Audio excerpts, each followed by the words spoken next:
as Escrituras, no capítulo 15, que eu vou ler, a princípio, apenas o versículo 17, que aí a gente ganha um tempinho, né? O versículo 17 do capítulo 15 do Evangelho segundo escreveu Lucas, está escrito assim: E caindo em si, disse: Quantos trabalhadores de meu pai têm abundância de pão, e eu aqui pereço de fome. Pai, em nome de Jesus, que bom ler esta palavra na tua casa mais uma vez. Que bom, Senhor, que o teu Espírito Santo deixou registrada para nosso ensino, Senhor. Que bom que temos pessoas aqui para ouvir esta palavra. Ó Deus, eu te peço que tu nos dê a revelação necessária para este momento. Ó Pai querido, que o dom da palavra, da sabedoria e do conhecimento seja real neste momento em nossas vidas. Assim eu te peço agradecido, em o nome de Jesus. Amém. Irmãos, pode se sentar.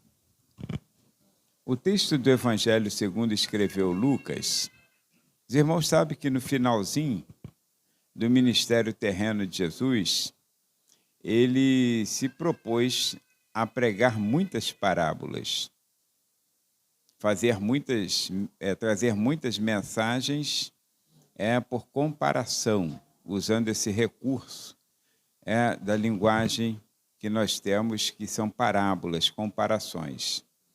E dentre tantas parábolas, Jesus, e ficou narrada aqui por Lucas, no capítulo 15, nós encontramos 3 parábolas, uma da ovelha, uma da dracma e uma do filho. 3 parábolas, na sequência do que Jesus estava falando, que é o mesmo assunto. Jesus estava falando do mesmo assunto. Usou a figura de uma ovelha, usou a figura de uma moeda e usou a figura de um filho. E dentre essas 3 parábolas, nós então vimos que houve 3 perdas.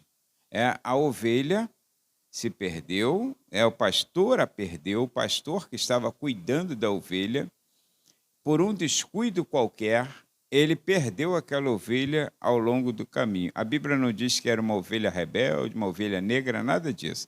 Era uma ovelha como qualquer outra das 100 ovelhas que estavam ali. Mas o pastor deu um descuido qualquer e ele a perdeu.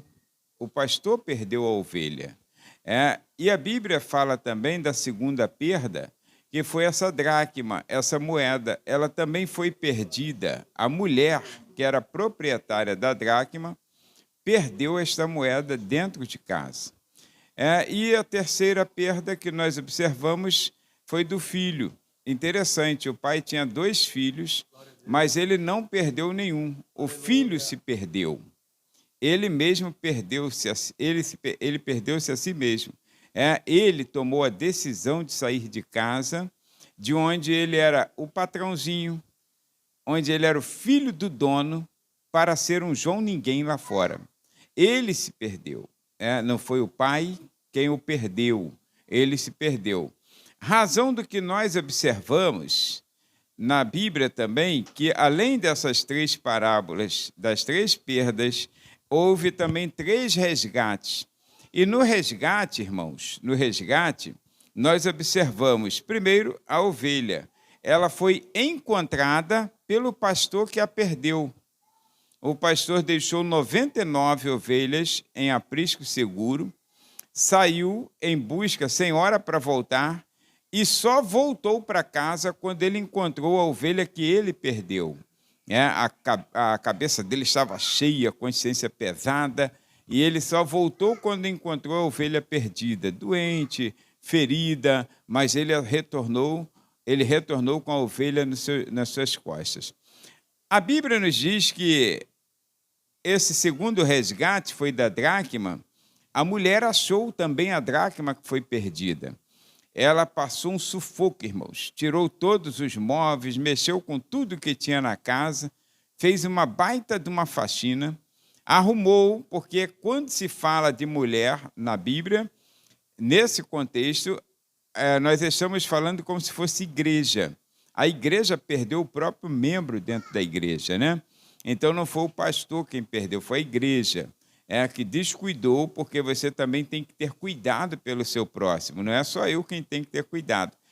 E a igreja fez uma faxina, uma reestruturação, mexeu com um móvel daqui para lá, com outro daqui para cá, até que encontrou a moeda. Esse foi o segundo resgate. Terceiro resgate, a Bíblia nos mostra que aquele moço, aquele filho, ninguém correu atrás dele. Ele achou-se,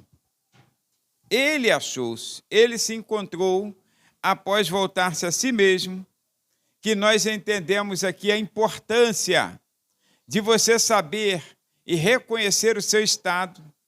Porque, irmãos, hoje, muitas pessoas estão afastadas do caminho do Senhor.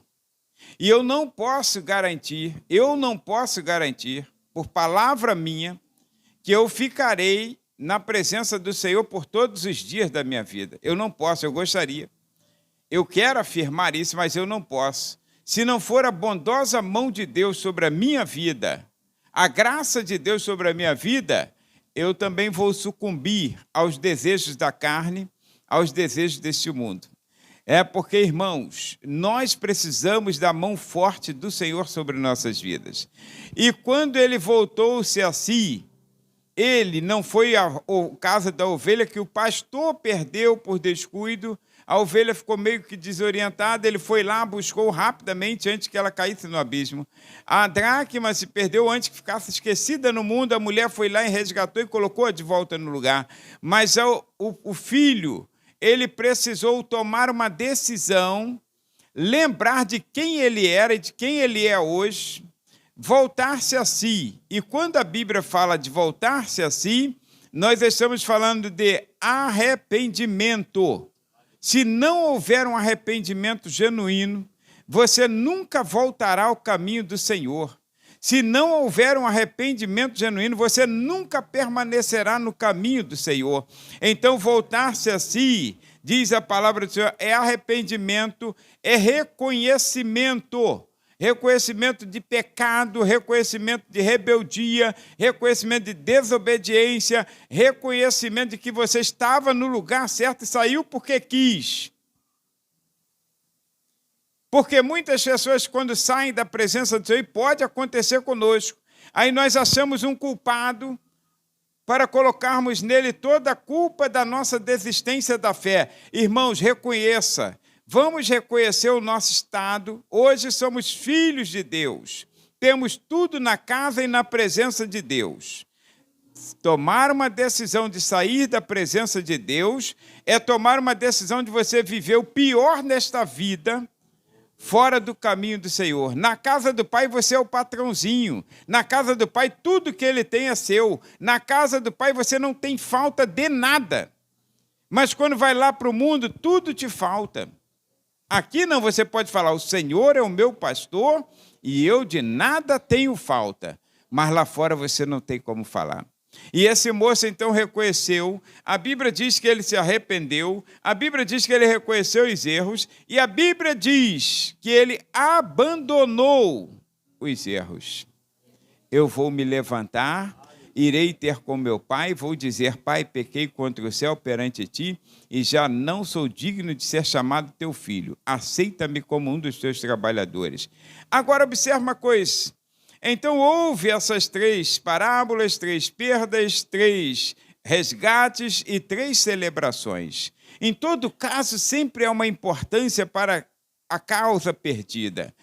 Quando o pastor achou a ovelha, ele chamou amigos e vizinhos, está escrito, para comemorar com ele. Ainda que alguém, mas o que acontece? O cara tem 99, perdeu só 1% do seu rebanho. Não, ele é importante para ele, 1% é importante. Ele chamou amigos e vizinhos e fez uma festa e comemorou aquela celebração de terem resgatado a sua ovelha. Quando aquela mulher achou a dracma perdida, ela ainda tinha 9, ela perdeu 10%. Ela chamou amigas e vizinhas, está escrito assim, e comemorou também. Se alegrem comigo que eu perdi uma dracma, mas já encontrei. Ela tem 10 novamente. Agora, quando esse menino volta para casa, o pai que tinha, entre aspas, perdido, porque ele se perdeu, 50%, mas não saiu do lugar para procurá-lo, o pai comemora também, faz uma celebração, porque seus 50% estão resgatados novamente.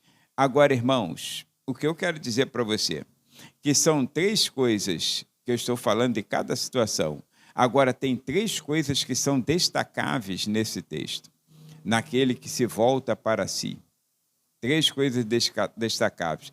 Quando você entender o que aquele pródigo entendeu, essas 3 coisas são destacáveis e eu quero compartilhar com você neste momento. Observa, a primeira coisa que eu quero compartilhar dessas coisas destacáveis é que quando o homem volta para si, que foi o texto que nós lemos, que é o versículo que nós lemos, o 17, e caindo em si, que é esse que está Quando o homem volta para si, quando ele cai em si, que a ficha cai na sua mente, ele está lá fora.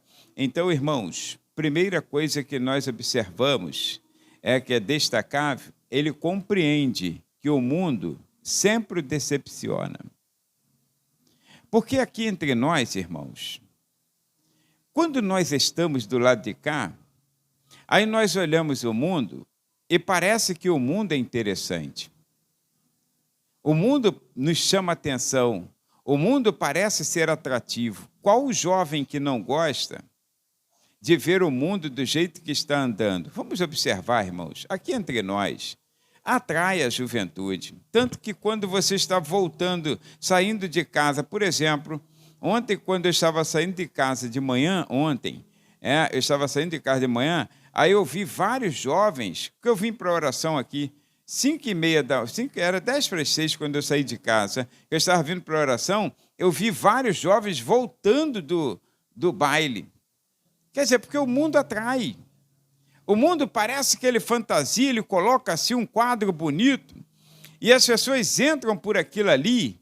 É como o pecado, irmãos. O pecado, na vida do homem, capítulo 6 de Provérbios, ele ensina os jovens e diz assim, eu vi um jovem com falta de entendimento, que ele ia passando pela rua, e uma mulher na janela falou assim, ei, o psiu, o famoso psiu.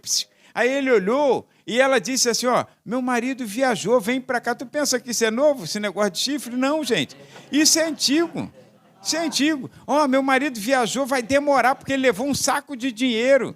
Aí vem para cá. Olha, irmãos, o jovem. Aí Salomão diz assim, ele com falta de entendimento, ele foi como se vai um boi para o matadouro, como se vai uma ovelha para o matadouro, um animal para o matadouro.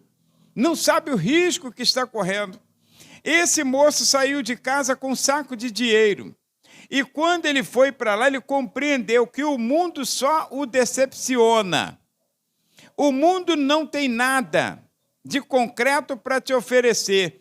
Você acha que é interessante quando você está evangelizando e você encontra uma pessoa viciada em crack, que está agora como zumbis na rua, arrancando bueira, arrancando rala, arrancando fio, fazendo uma lenha no nosso bairro, no nosso município. Você acha que muitas daquelas pessoas já cantaram nesse coral de igreja, já cantaram em ministério de louvor, já tocaram instrumentos.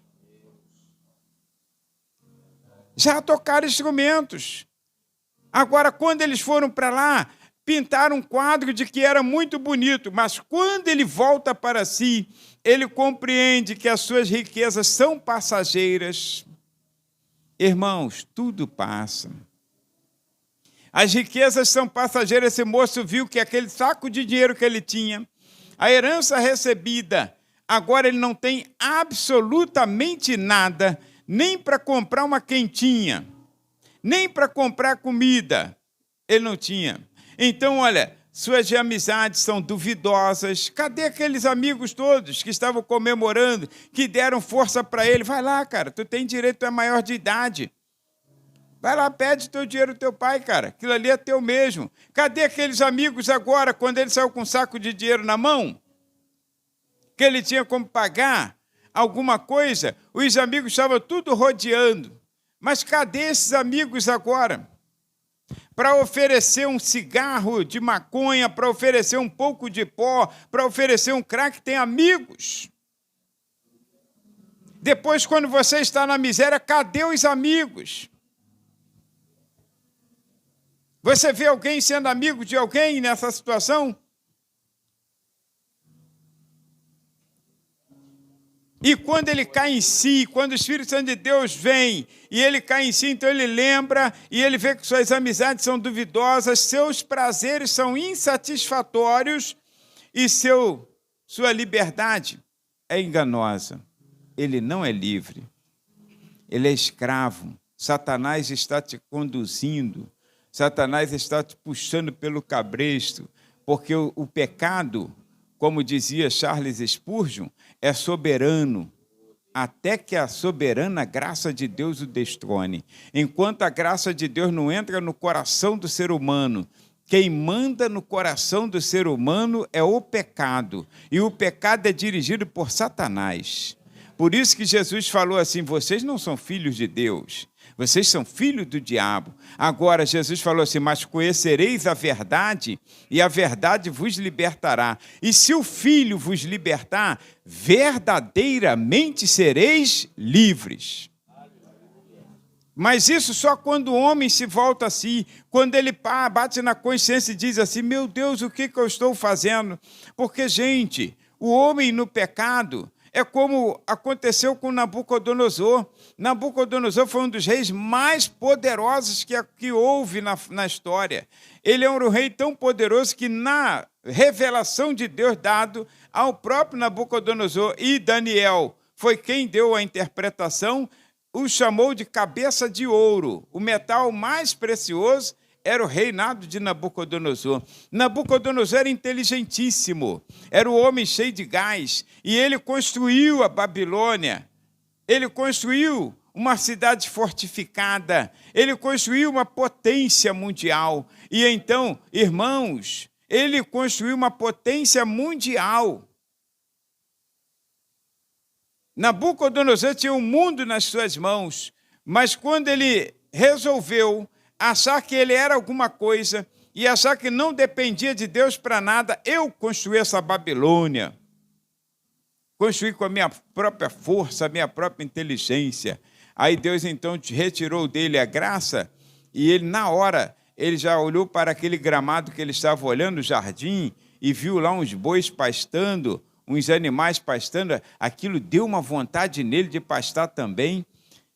Deu uma vontade louca nele de pastar, aí ele correu, ninguém entendeu nada, ele correu dali de onde ele estava, da sacada do seu prédio, e foi lá para o meio do pasto, e certamente que seus soldados, seus seguranças, devem ter pensado, alguma coisa que ele viu lá que achou interessante. Quando ele foi lá, ele já se agachou como um animal e começou a comer capim. Ficou 12 meses comendo capim, sem banho, sem cortar cabelo, sem nada, ninguém conseguia tirá-lo dali. Virou um animal. Qualquer pessoa sem Jesus é apenas um animal que passa de ser racional para a função de irracional. Ele não tem raciocínio, só faz besteira. Sem Jesus não dá.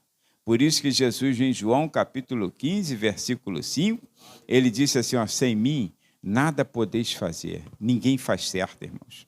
Tem que ter Jesus no coração.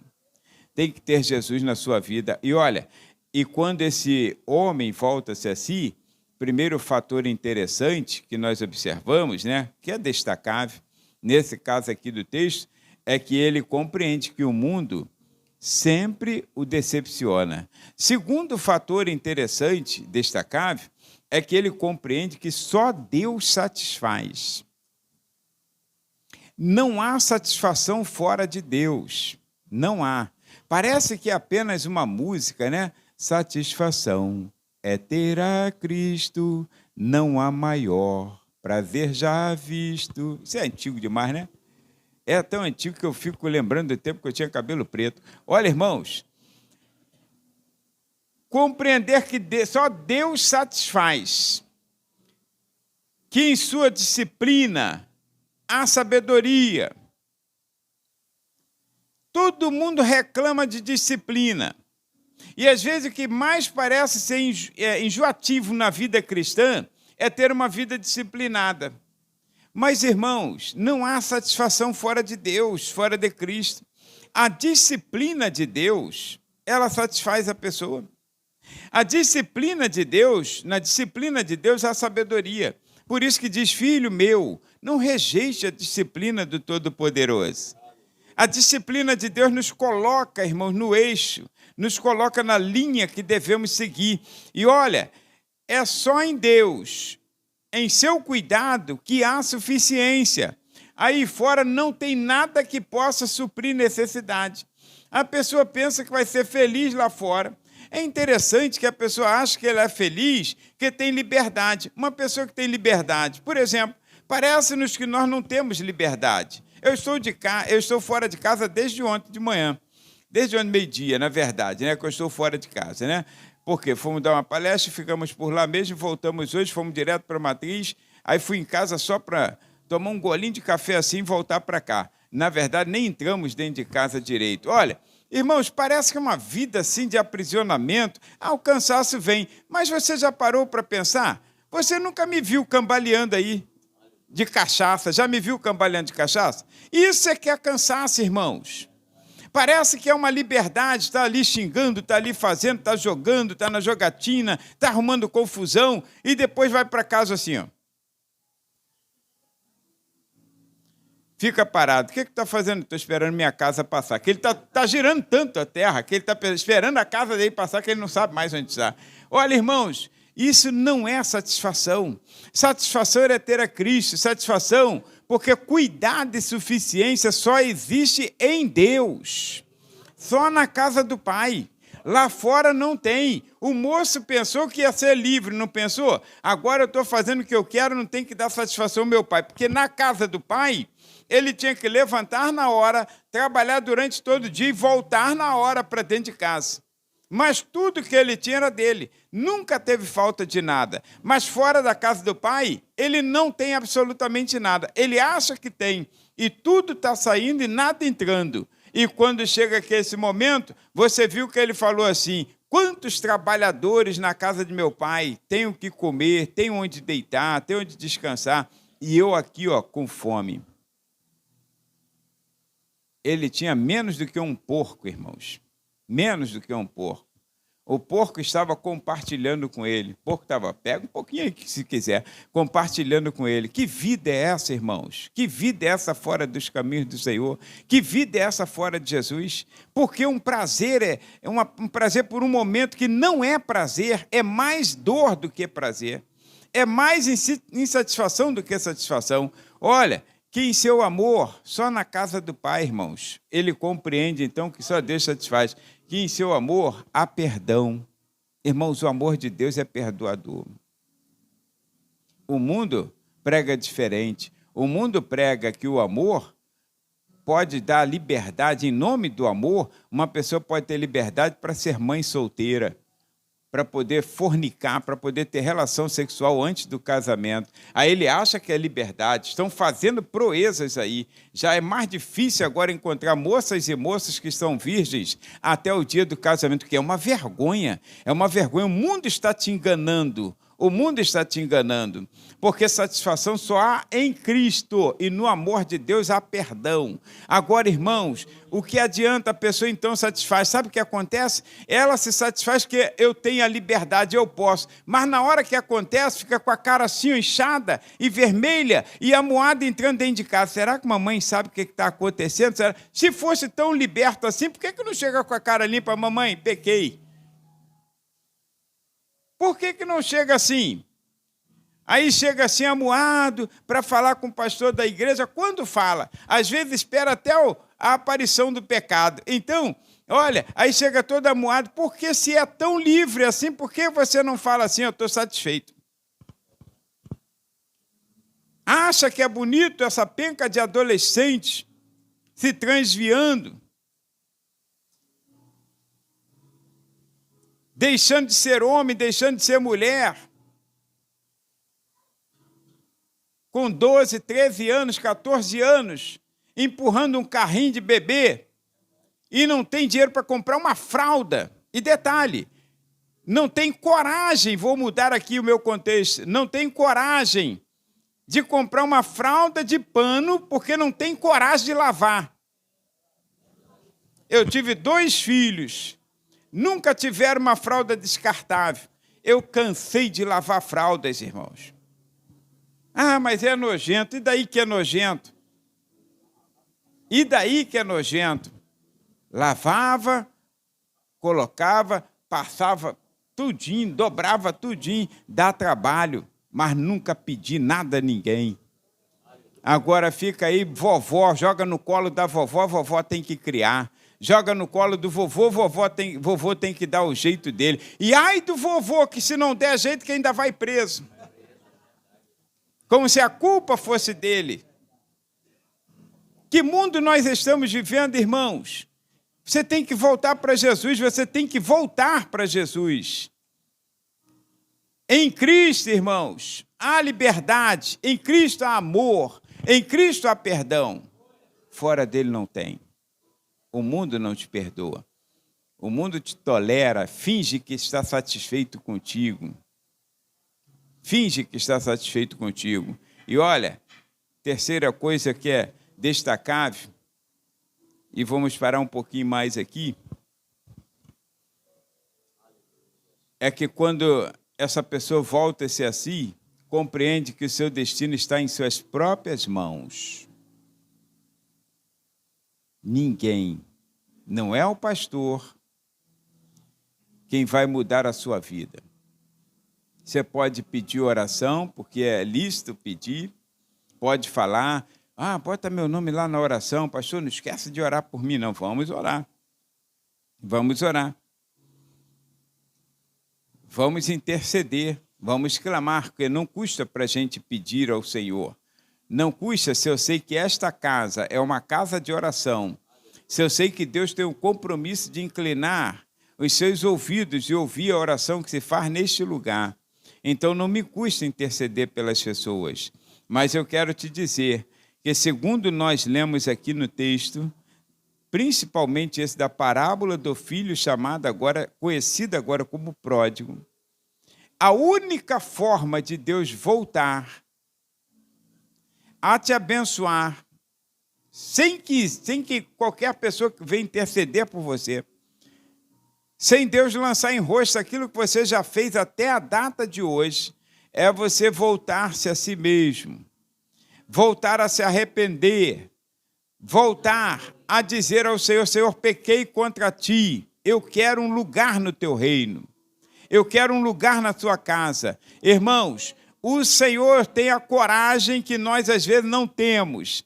Ele não quer saber o que você praticou, não quer saber o tanto dos seus pecados. Você vê isso no alto da cruz, quando 2 ladrões, eles estão um ao lado de Jesus, à direita e o outro à esquerda, e um deles reconhece o seu pecado, ele não diz que ele não é ladrão, ele não diz que ele é inocente, ele não diz que está ali por engano, mas ele falou assim para o outro, nós estando na mesma condição, quer dizer, nós somos ladrões, nós merecemos estar nessa cruz, mas ele volta-se para Jesus, é ele quem se volta a Jesus.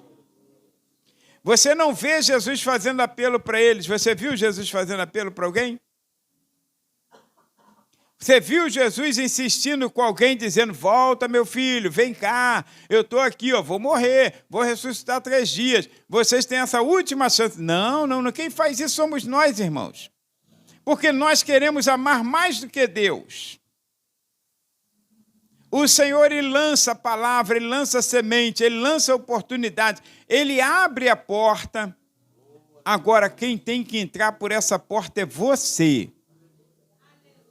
Ele disse, eu sou a porta.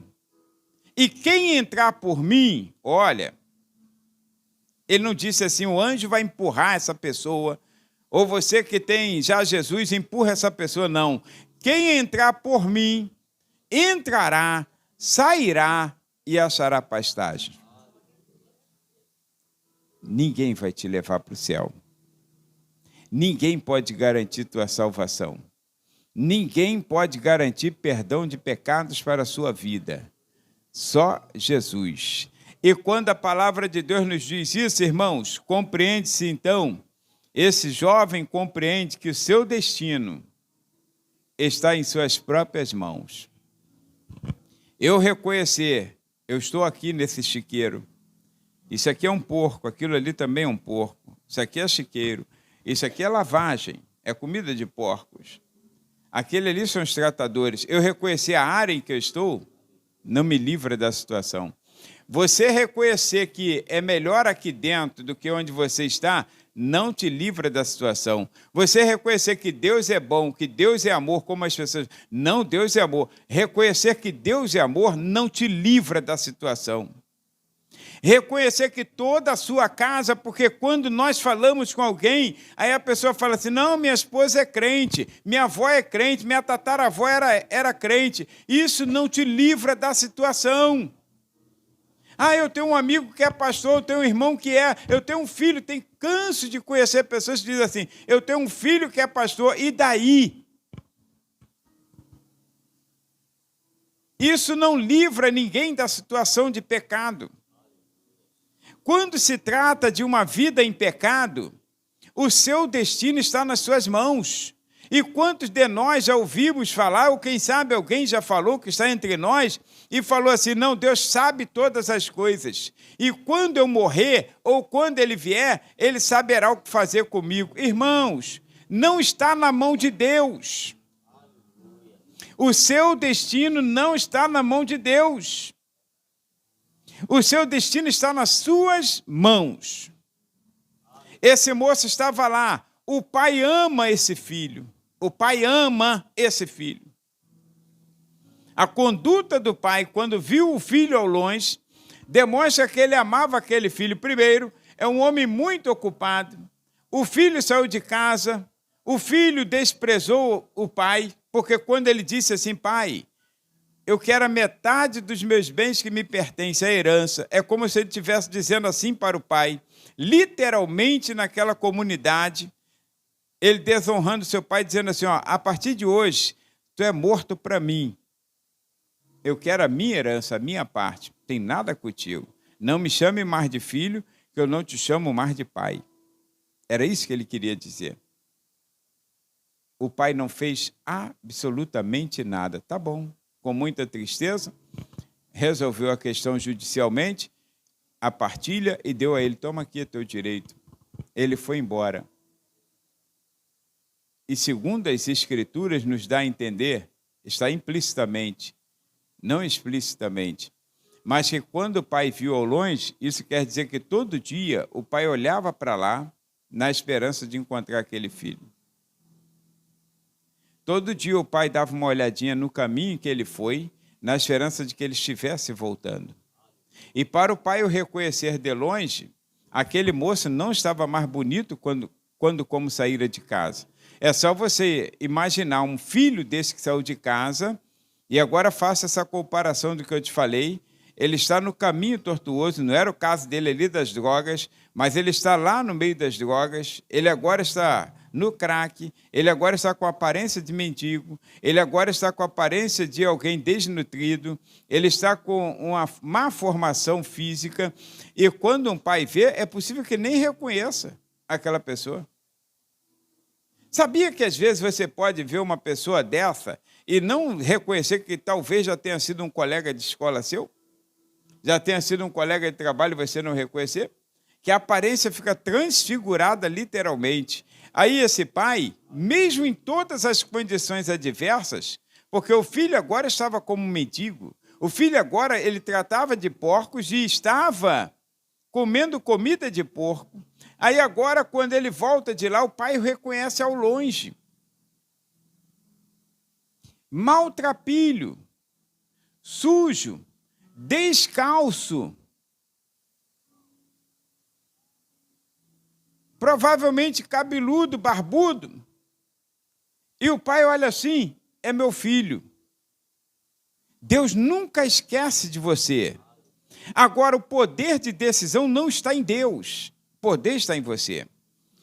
Quando aquele moço no alto da cruz, voltando ao paralelo, quando aquele moço no alto da cruz falou assim, Jesus, lembra-te de mim quando entrares no teu reino. Irmãos, o Senhor não pensou duas vezes.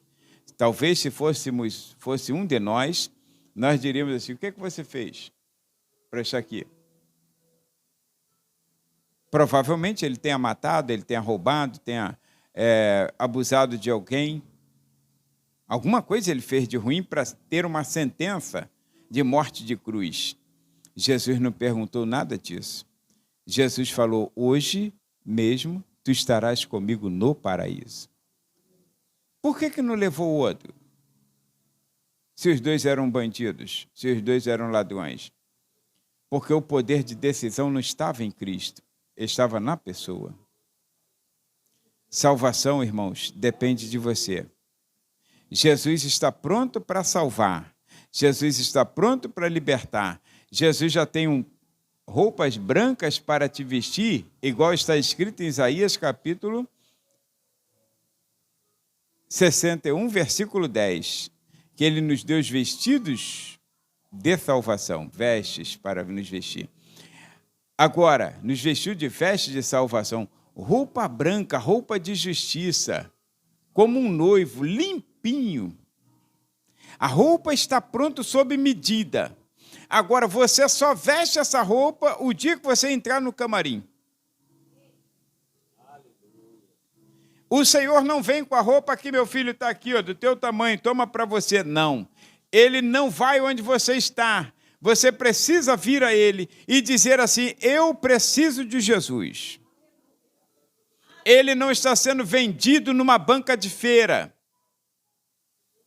Jesus não está numa banca de feira. Numa banca de feira você pode encontrar um objeto, a figura de um santo.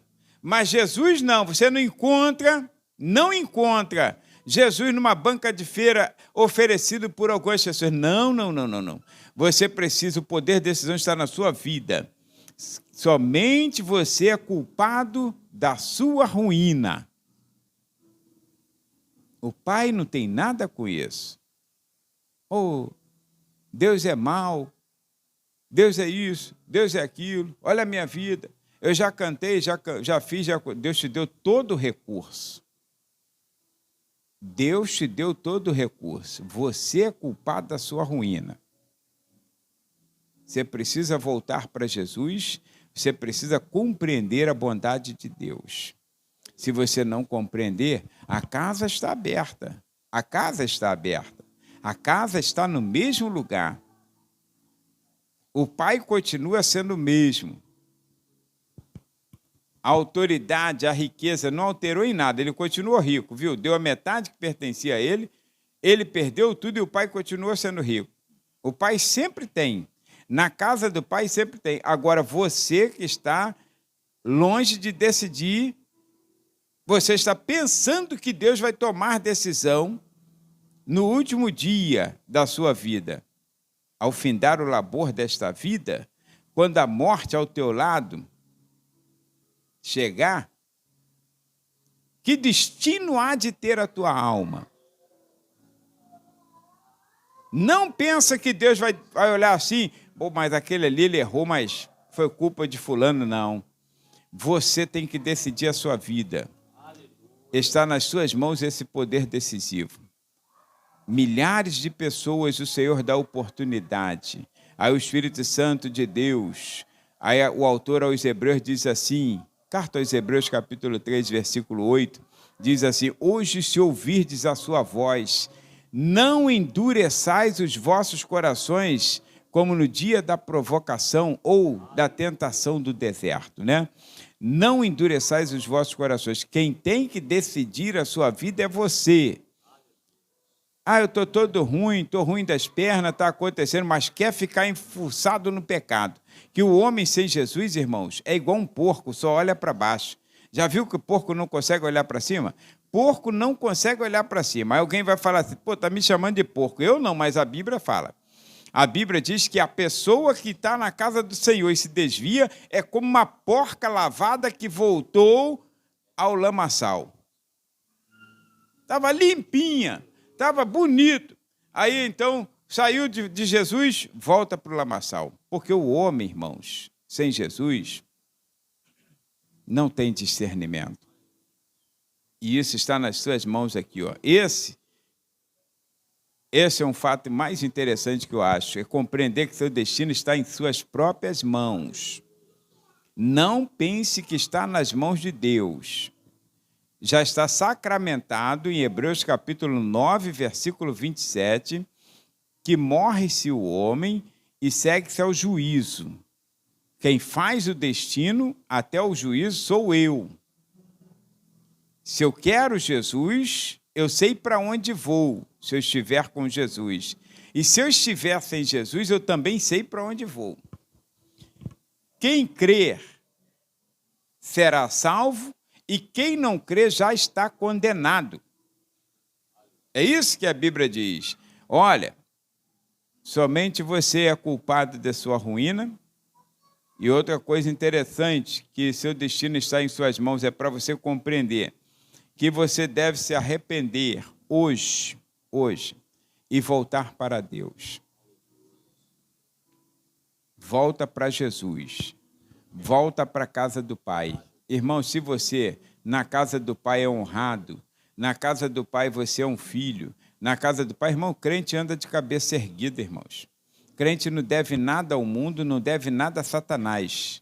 Eu não devo nada ao diabo, eu não devo nada ao mundo.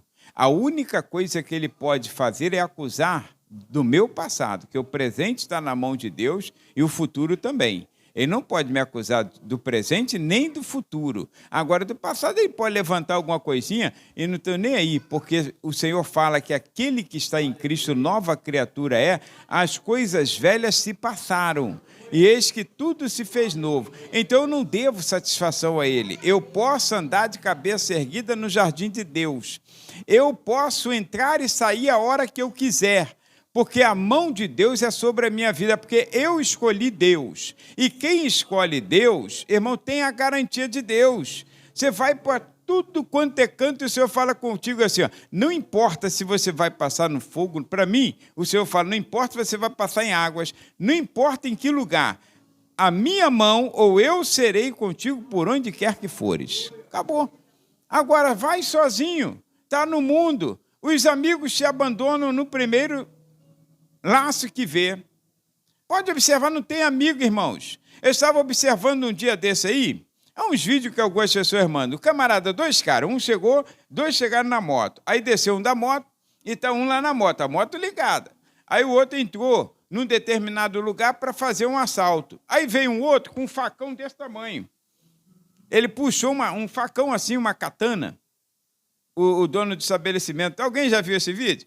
Aí puxou, isso aconteceu, aí puxou, lá no estado de Minas, parece, aí puxou a katana desse tamanho e partiu para cima do que estava lá dentro do estabelecimento. O da moto, tu está pensando que ele parou a moto, desceu para poder ajudar o amigo? Foi embora. Aí o outro que estava lá dentro saiu todo cortado e sem o braço aqui, sem o punho aqui, ó, porque o camarada pegou o facão, a mão já caiu fedendo ali, ó. Não deu nem tempo do médico. Já caiu fedendo. A mãozinha foi igual aquela da família Ados. Foi embora. Olha, já caiu ali. Irmãos, não tem amigo. Não tem amigo. Amigo é Jesus. Por onde quer que você for, ele vai contigo. Perigo ou lance legal? Ah, lance bom, Jesus está. Lance ruim, ele está também. Agora aqui fora, você não tem amigo. Não tem. Ele está em fora na primeira instância. Olha, está em suas mãos. Você precisa se arrepender. Você precisa voltar para Jesus. Meu amigo, hoje tu... É uma letrinha, né? Hoje tu tens a escolha. Vida ou morte, qual vais aceitar? Amanhã pode ser muito tarde. Hoje Cristo te quer libertar. Então fica com essa palavra. E se você quiser vir a Cristo, vem à frente, que ainda tem oportunidade. Mas vem se você quiser, porque ninguém vai te empurrar. Ninguém. Poder da vida está nas suas mãos. O Senhor põe o caminho da vida e o caminho da morte. E diz assim, escolhei vós o caminho da vida para que vivas. Ele não escolherá por você. Amém? Fica de pé. Vamos orar. Vaguinho, vem para a reconciliação?